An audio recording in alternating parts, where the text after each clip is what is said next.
有一句话咧讲，北有大湖，南有善化，真侪外地民众来到善化，时常会选择来到新道边仔草莓园，享受芒果趣味。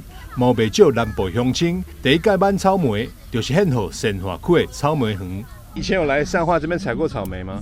没有哎，没有，第一次来啊。那你觉得这边草莓的品质怎么样？品质很好啊，就是看起来都还蛮漂亮、蛮饱满的。对。那以前都是在北部采草莓吗？没有哎。第一次采草莓。对。为宣传善化草莓产业，善化区公所今年草莓季活动定为美好月圆、阖家庆团圆，结合在地5间草莓园业者。24号在善化美女场展开为期1个月优惠行销活动。1年1度的草莓季即将开始，那么我们活动的日期就定在这个礼拜六，2月24号下午1点半到5点。那么地点就选在我们善化啤酒观光工厂。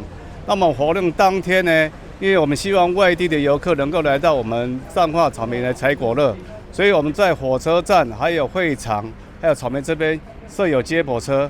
那么当天的活动有邀请到我们悠悠家族的草莓姐姐来跟我们大朋友小朋友的一起做亲子活动。另外现场也有提供农特产品的宣导，还有产品的展售哈。另外我们也有那个现场的灯笼彩绘 DIY， 还有当天就是因为是元宵节，也有那个现场传统的这个汤圆 DIY。那么另外在我们的活动现场是在啤酒厂，因为啤酒厂当天也有配合的特价活动。